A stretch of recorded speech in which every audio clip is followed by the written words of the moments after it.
What if I told you that one of the absolute best tourist spots in Metro Manila is completely free? No entrance fee, no tickets, no reservations. At ang pinaka-surprising, hindi siya mall. Today, we're discovering why thousands of locals, tourists, office workers, and foreign visitors keep coming back to this exact spot, right in the middle of Makati. Kapag sinabi kong Makati, ano agad ang nasa isip nyo? Traffic? Skyscrapers? Expensive coffee? Or corporate stress?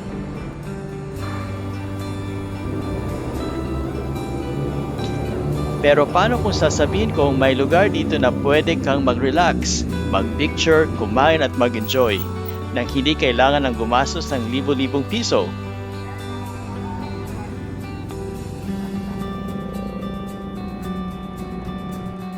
If it's your first time visiting Manila and you could only visit one spot in the financial district, would you choose a crowded shopping mall or this hidden urban oasis?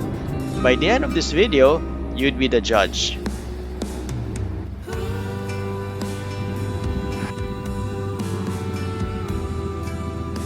The first thing you'll notice on this Sunday morning in Makati, tahimik. It's quiet. And honestly, it feels a little weird at first because everywhere you look, glass towers fill the skyline, corporate offices, luxury hotels, and international banks. Makati is constantly moving, constantly growing. Every time you visit, there's a new skyscraper rising.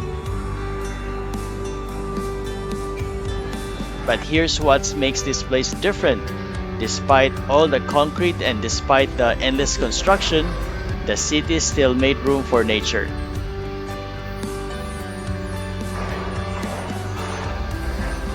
If you're new to my channel, welcome.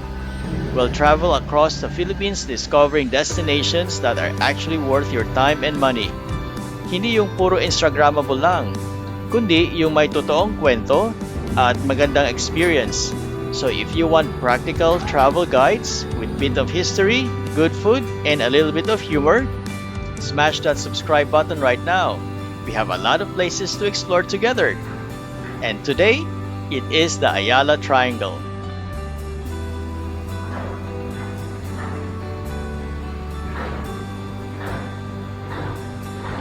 This land of the Ayala Triangle is incredibly valuable.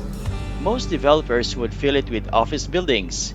Instead, they choose to preserve it. So you get this amazing contrast. A century-old rain tree standing right beside a sleek modern corporate headquarters.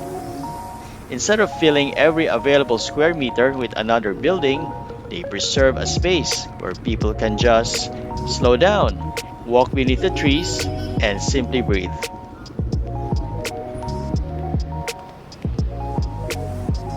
And yes, you can see plenty of people working on their cardio.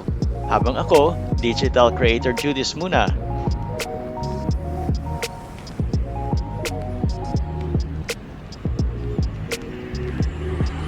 Bakit nga ba triangle ang pangalan nito? Hindi ba pwedeng Ayala Rectangle? O kaya Ayala Circle? There's actually a brilliant historical reason. Back in the day, this exact spot was the part of the old Manila International Airport runway. As the city expanded into a financial capital, this former runway was intentionally protected and transformed into the green sanctuary we see today. It's living proof that a modern city doesn't have to choose between progress and nature. The best cities find a way for both. Imagine that. Dating runway, ngayon, runway na for the morning joggers.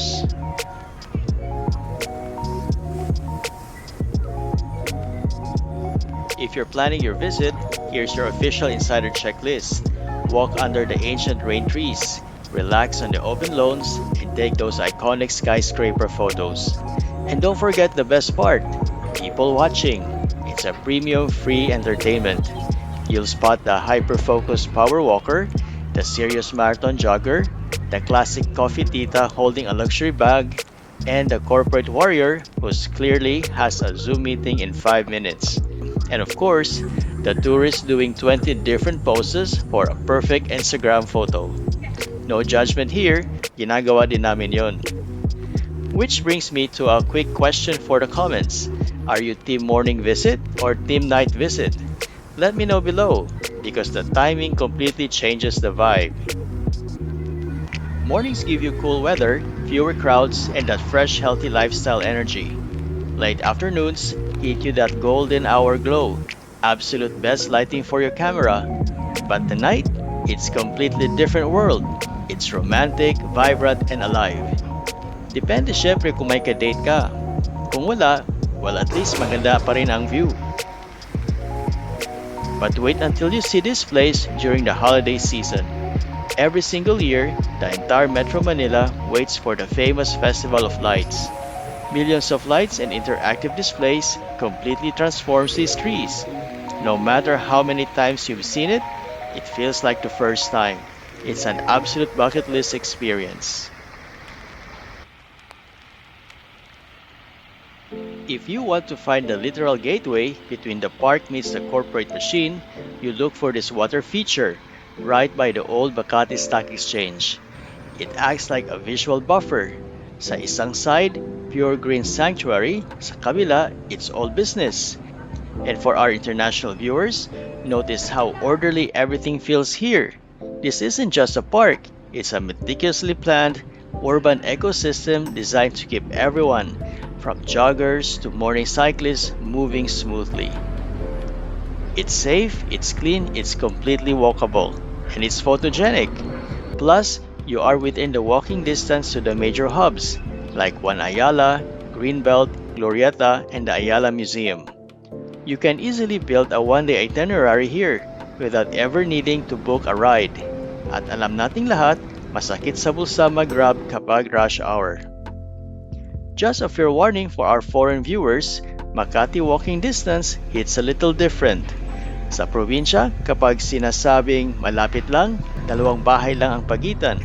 Sa Makati, when we say it's just walking distance, stretch your legs because that means a solid 25-minute hike past 5 intersections.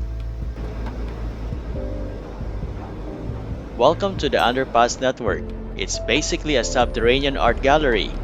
These massive murals completely change the daily commute. Instead of staring at a blank concrete, thousands of professionals walk under local artwork every day. It turns a simple walk into an absolute experience. Heading back to the surface, you hit the main arteries, Ayala Avenue and Paseo de Rojas. Look at the sidewalks. This is what makes Makati the most walkable district in the country. They've even got a clear directional signage, showing you exactly how many minutes it takes to walk to a nearby neighborhood, like Salcedo or Legazpi Village. It completely removes the guesswork for tourists, making it incredibly easy to navigate without ever getting lost. If you are a tourist or a lifestyle traveler, this next part is exactly what you're looking for. Over the last few years, the park got a massive upgrade with the opening of Tower 2. This is where nature seamlessly blends with the high-end modern architecture. They built an incredible open-air culinary strip right into the park landscape. You've got specialty three-wave coffee shops, world-class bakeries, and premium restaurants. For the 25 to 65-year-old crowd who loves good food but hates tight spaces, this is the ultimate weekend spot. You can sit outside, enjoy a premium cold brew, and have a view of the literal forest instead of a parking lot. No matter where you are from in the world, life in the megacity often feels exactly the same. More traffic, more screens, more deadlines. That's why spaces like Ayala Triangle Gardens matter. In a city that's constantly building upward, a peaceful green space becomes more than just a park. It becomes a place to recharge. Sometimes, just 1 hour under the trees is enough. Travel isn't always about catching a flight to a remote island. Sometimes, the most meaningful discoveries are hiding right in the heart of the concrete jungle. If this video gave you a new perspective of Manila, hit that like button.